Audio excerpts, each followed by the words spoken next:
आज हमारे साथ हैं सानू सौरभ। और ये 2021 में इन्होंने आईआईटी में एडमिशन लिया था और विंटर वेकेशन में ये हम लोगों से मिलने के लिए, टीचर्स लोग से मिलने के लिए आए हैं। तो हम इनके साथ इंटरेक्शन करवाना चाहते हैं आप स्टूडेंट्स का। तो सानू, आप ये बताएंगे कि 2021 में आपने कौन से आईआईटी में एडमिशन लिया था? आईआईटी गुवाहाटी में एडमिशन लिए थे हम। तो आईआईटी गुवाहाटी में जब आपने एडमिशन लिया तो आप ये बताइए कि जो आपका प्रिपरेशन का फेज था वो कितना डिफ़िकल्टी से भरा हुआ था, या वो बहुत ही आसान आपको लग रहा था, या ये लग रहा था कि अब हमसे नहीं हो पाएगा, अब हमसे नहीं हो पाएगा, फिर भी आप किए जा रहे थे केवल इसलिए कि आपको आईआईटी में जाने का जज्बा था? डिफ़िकल्ट तो बहुत था और मेरे लिए भी बहुत डिफ़िकल्ट था क्योंकि बहुत इजीली डिस्ट्रैक्ट हो जाते थे। हम बहुत 11th में मूवी देखते थे, हॉस्टल में थे तो उसमें बहुत टाइम वेस्ट किए, तो उसकी वजह से बहुत डिफ़िकल्टी सहना पड़ा हमको। और फिर बाद में 12th में जाकर रियलाइज़ हुआ, 12th में जब गए तो उस समय मेरा भी 11th उतना अच्छा नहीं प्रिपेयर था। बहुत बच्चों के साथ ऐसा होता है, तो उसके वजह से बट ऐसा नहीं था कि हम छोड़ दिए 11th का। फिर जब 12th में गए तो उस समय हमेशा मेरे माइंड में टॉपिक रहता था कि कौन कौन सा नहीं पढ़ा हुआ है, कौन कौन सा वीक है, तो वो फिर उसको पढ़ते थे तो कंप्लीट करना पड़ा था। सारा सारा टॉपिक पढ़ना पड़ा था और कुछ कुछ छोड़ सकते हैं। और अब जेईई मेन ईजी हो गया है तो उसका लेवल कम गया है, तो सारा टॉपिक पढ़ना चाहिए। नहीं, एक चीज़ सुनना चाह रहा था तुमसे कि तुमने मान लो टॉपिक कुछ मान लो तो छूटने वाला है या कुछ छूट रहा है, एग्जाम के तुमने कितने दिन पहले इसकी प्रिपरेशन की कि तुमने जो पहले टॉपिक छूट रहे थे वो तुमने फिर जल्दी कर लिया उसको? तो जैसे जब डेट अनाउंस हो जाता था एग्ज़ाम का तो उस समय एक लिस्ट बना लेते थे सारा टॉपिक का, कौन सा पढ़ा हुआ है, कौन सा नहीं पढ़ा है सबका, और जो नहीं पढ़ा हुआ है वो सारा, चाहे इजी टॉपिक हो या आसान वेक्टर हो, सबको एक बार लिस्ट में सारा टॉपिक का नाम लिखते थे और सबको पढ़ते थे। और जैसे काइनेमेटिक्स हो गया वो भी पढ़ते थे और रोटेशन हो गया वो भी पढ़ते थे। हार्ड हो या आसान सबको टिक मारना रहता था कि हाँ ये टॉपिक कंप्लीट हो गया है। तो ऐसे करके हमेशा अगर दूसरा बार जेईई मेन दे रहे हैं तो उस बार भी फिर से लिस्ट बनाते थे और फिर से देखते थे कि कौन कौन टॉपिक कंप्लीट है, कौन कौन बचा हुआ है। तो हर बार ट्राई करते थे कि पढ़ सके।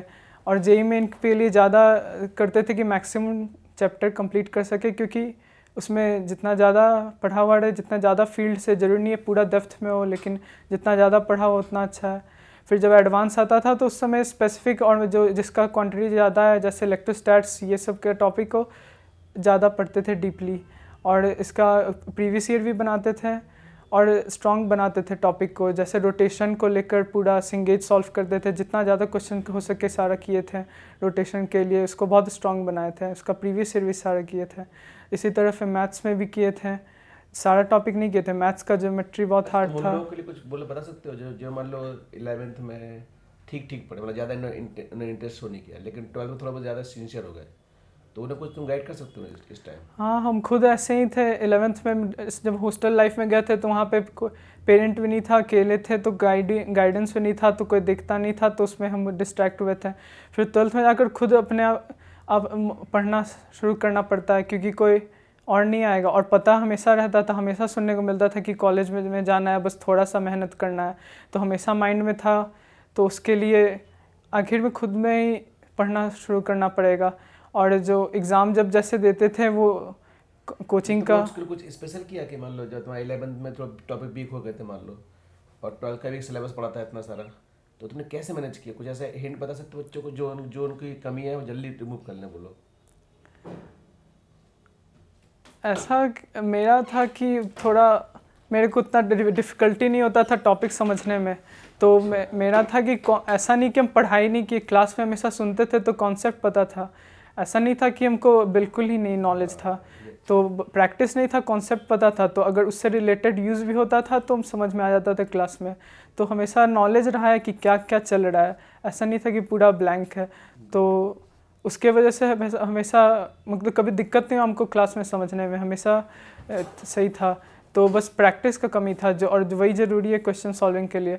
तो हमेशा जो टॉपिक गया तो ऊपर से नहीं गया था, सर से कभी ऊपर नहीं गया, तो समझ में आता था। तो बाद में था कि प्रैक्टिस करना है, तो जैसे एग्ज़ाम आता था, कोचिंग के बाद जो छुट्टी होता था उसमें प्रैक्टिस करते थे। तो हमेशा पढ़ना था। डिस्ट्रैक्ट होते हैं, मूवी देखते थे, बट फिर बाद में खुद ही हार्डवर्क करना पड़ता है। अगर डिस्ट्रैक्ट हुए तो खुद पे करना पड़ता है।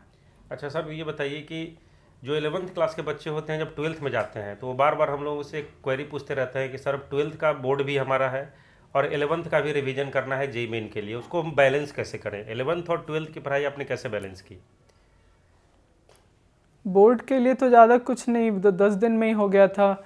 और जेई मेन के लिए जो पढ़ाई करते हैं वही बोर्ड में पूरा हेल्प कर देता है, तो बोर्ड के लिए एक्स्ट्रा एफर्ट नहीं करना पड़ा था।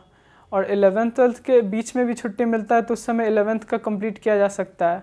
ट्राई करते हैं, उसमें भी नहीं बहुत हो पाता है, सारा नहीं कंप्लीट हो पाता है, बट किया जा सकता है जितना हो सके। और उसके बाद फिर 12th में भी टॉपिक्स होता है जो जरूरी नहीं पूरा 11 पे डिपेंडेंट हो, तो अगर नहीं भी नॉलेज है तो स्टार्ट कर सकते हैं पढ़ना।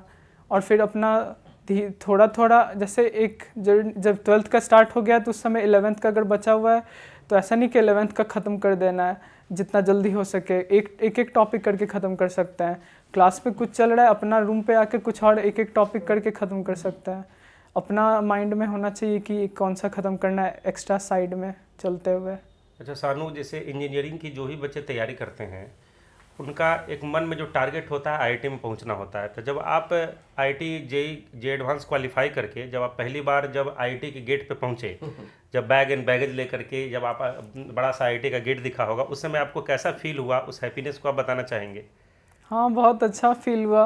और मेरा कैंपस भी बहुत खूबसूरत है, तो और पापा मम्मी सबके साथ आए थे, तो वो पता था कि वहाँ गेट पे फ़ोटो खिंचाना होता है, बट उस समय नहीं खिंचाए थे क्योंकि रात हो रहा था।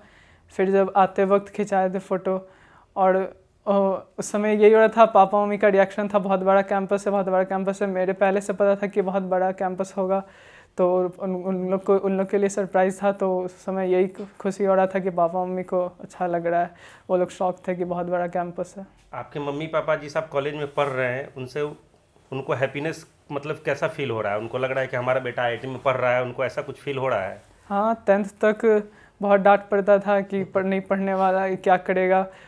जेई के वक्त तो देखते ही थे कि वो प्रिपरेशन कर रहा है, और कॉलेज के बाद अब कभी नहीं कुछ बोलना, ना बोलते ना सुनने को मिलता है, कुछ भी पढ़ाई को लेकर डांट नहीं पड़ता है।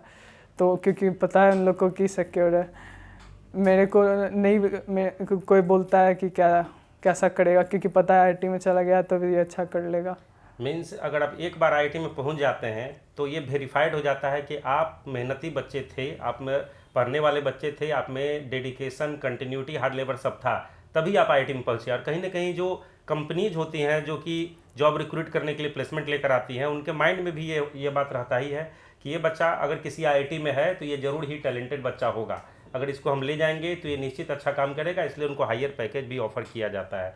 तो प्लेसमेंट के बारे में अगर बात करें हम लोग, क्योंकि हर बच्चे के मन में रहता है कि हम जब कॉलेज में जाएंगे तो 4th ईयर में हमारा प्लेसमेंट होगा, तो प्लेसमेंट को लेकर के आप कितने कॉन्फिडेंट फील करते हैं, या आपके जो भी वहाँ पे जो भी फ्रेंड्स लोग हैं आईआईटी में वो कितना कॉन्फिडेंट फील करते हैं? और आपके कुछ मित्र ऐसे भी होंगे जो आईआईटी में नहीं पहुँच पाए होंगे, वो प्राइवेट कॉलेजेज में एडमिशन ले लिए होंगे, उनसे आपकी बात होती होगी, उनके कॉन्फिडेंस में और आपके कॉन्फिडेंस में क्या डिफरेंस है, बताएँ? प्लेसमेंट का कभी कोई प्रॉब्लम नहीं होता है, किसी को नहीं, कोई नहीं कभी कंप्लेन करता है कि प्लेसमेंट नहीं होगा, सबको पता है होगा। यहाँ पे सारी तरह की कंपनी आती है, गूगल से लेकर जैगुआर तक, तो मेरे कॉलेज में कभी नहीं कोई ऐसे कंप्लेन करता है कि प्लेसमेंट नहीं लग पाएगा, सबको पता है कि चिल है। मीन्स आईआईटी है तो प्लेसमेंट का पंगा नहीं है, बच्चे श्योर होते हैं कि हमारा प्लेसमेंट तो होगा ही। आपके जो मित्र होंगे कुछ जो आपके साथ पढ़ते होंगे, जिनका आईआईटी या एनआईटी में नहीं हो पाया होगा, जो प्राइवेट कॉलेज में होंगे, उनसे आपकी बात होती होगी, तो वो आपसे क्या कहते हैं? उनको क्या लगता है कि उनका भी, क्या वो भी इतने ही श्योर हैं कि उनका प्लेसमेंट अच्छे कंपनी में जैसे आईआईटी का बच्चों का हो जाता है वैसा हो जाएगा उनका? नहीं, वो इतना एश्योर नहीं है। एक दोस्त है मेरा जिसका अच्छा कॉलेज नहीं है, तो वो उतना एश्योर नहीं है, तो उन लोग को हम ये एडवाइस करते हैं जो चला गया है, उतना अच्छा कॉलेज में नहीं गया है, कि कोडिंग करो, क्योंकि कोडिंग का ज़्यादा है, स्कोप ज़्यादा है, तो वो करो, तो उससे ज़्यादा उन लोग का प्लेसमेंट हो सकता है। मीन्स कहने का अर्थ ये है कि अगर कोई प्राइवेट कॉलेज में चले गए हैं तो ठीक है, अब वो उससे आगे अच्छा करेंगे, लेकिन अगर आपने पहले ही मेहनत कर लिया है 11th-12th में, तो आगे का रास्ता आपका बहुत ही आसान हो जाता है। आप श्योर हो जाते हैं कि अब हमारा लाइफ श्योर है, अब हमारा कैरियर बहुत अच्छा होने वाला है। अच्छा, आप बताइए, आपके कॉलेज में यूपीएससी का प्रिपरेशन के लिए, कैट के प्रिपरेशन के लिए भी कुछ बच्चे करते होंगे, तो वहाँ कैसा माहौल है?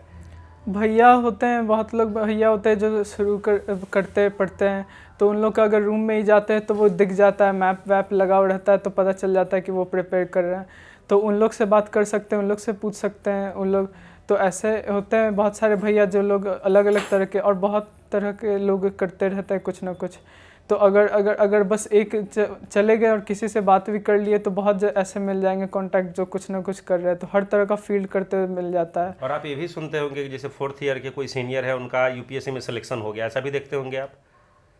तो एक्चुअली में क्या होता है कि जब आप किसी अच्छे आईआईटी में होते हैं तो आपके अगल बगल में जितने भी पढ़ने वाले ही स्टूडेंट्स होते हैं तो उनको देख करके आप भी मोटिवेट होते हैं। लेकिन अगर आप ऐसे कॉलेज में पहुंच गए, मान लीजिए एक ऐसे प्राइवेट कॉलेज में पहुंच गए जहां पे सारा बच्चा आईआईटी और एनआईटी में नहीं जा पाया, इसलिए कहीं ना कहीं आया, हालांकि उसको भी असफल नहीं बोलेंगे लेकिन वो उस लेवल का सफल नहीं है, तो वहाँ पे सब लोग का मोरल ऑलरेडी डाउन होता है। तो अगर आपका कॉन्फिडेंट हाई भी है कॉन्फिडेंस, तो दूसरों को देख करके आपका मोरल डाउन हो जाता है। लेकिन अगर आप आईआईटी जैसे अच्छे कॉलेज में रहते हैं तो अगर आपका कॉन्फिडेंस थोड़ा मोरा डाउन भी है तो वो अप हो जाता है। इन द सेंस आपको हमेशा कोशिश करना चाहिए कि अगर आप जे मेन और जे एडवांस की तैयारी कर रहे हैं, मीन्स इंजीनियरिंग कॉलेज में जाने की सोच रहे हैं, तो क्यों ना अपना बेस्ट दिया जाए और इंडिया के बेस्ट कॉलेज में पहुंचा जाए। जैसा कि आज सानू सौरभ यहाँ पर फील कर रहे हैं बैठ करके, उनको अब कॉन्फिडेंस फील हो रहा है कि हम आईआईटी में हैं और इनके मम्मी पापा को भी बहुत सारा खुशी महसूस हो रहा है। तो सानू आप ये बताइए कि जो बच्चे अभी तैयारी कर रहे हैं, ठीक है, जो बच्चे 11th में हैं और जो बच्चे 12th में हैं, उनको आप क्या कहना चाहेंगे कि वो अभी खूब सारा मौज मस्ती करें या फिर खूब सारा मेहनत करें? आप क्या कहना चाहेंगे उनको? खूब सारा मेहनत ही करें, क्योंकि बाद में बहुत अच्छा लगेगा। और वहाँ एक कॉलेज पहुँच जाएंगे तो उस समय कभी मतलब उस समय एग्ज़ाम जो होगा उसके वक्त बस टेंशन होता है, उसके अलावा टेंशन नहीं होता है। सानू ये बताइए कि आपके कॉलेज में क्रिकेट का ग्राउंड है या नहीं? ये हाँ, कुछ बच्चों की जैसे क्वेरीज रहता है, उनको लगता है कि अभी क्रिकेट खेल लेंगे हम, वहाँ पर मतलब पता नहीं इंजीनियरिंग कॉलेज में फिर कभी ज़िंदगी में मौका मिलेगा ही नहीं। तो आपके कॉलेज में वहाँ पे क्रिकेट का ग्राउंड है? हाँ। और क्या क्या मतलब खेल कूद से संबंधित या एंटरटेनमेंट के लिए सुविधा है? क्या वहाँ पे वॉलीबॉल का ग्राउंड है? क्रिकेट का ग्राउंड है, बहुत बड़ा है। वॉलीबॉल ये सब हॉस्टल वाइज में भी होता है, फिर सेंट्रल भी होता है। टेनिस है, लॉन टेनिस है, सब कुछ है, स्विमिंग पूल है। कल्चरल फेस्टिवल आप लोग का हो गया है? अभी नहीं, होना बाकी है। होना बाकी है। तो आप उसमें पार्टिसिपेट करने की सोच रहे हैं? नहीं सोच रहे हैं। टेक्निकल फेस्टिवल जो एक होता है, रोबोटिक्स का जो प्रतियोगिता होता है, वो हो गया है क्या? नहीं, होना बाकी है। होना बाकी है, उसमें आप ऐसे पार्टिसिपेट कर रहे हैं? हाँ, उसमें करने वाले। तो एक्चुअली में वहाँ पे हर तरह का आपको मौका मिलेगा। आप अगर आप खेल कूद में आप आगे बढ़ना चाहते हैं, कल्चरल फेस्टिवल में हिस्सा लेना चाहते हैं, टेक्निकल रोबोटिक्स में हिस्सा लेना चाहते हैं, तो आईआईटी में कुल मिलाकर हर तरह का मीन्स हर बच्चे का एक ड्रीम होता है आईआईटी में जाना। लेकिन ड्रीम को फुलफिल करने के लिए आपको मेहनत करना पड़ता है, कीमत चुकाना पड़ता है। आज सानू सौरभ ने अपने प्रिपरेशन के दौरान वो कीमत चुकाई, वो मेहनत किया, अपने सुख का, अपने आराम का त्याग किया, इसलिए वो आईआईटी में पहुँच पाए हैं।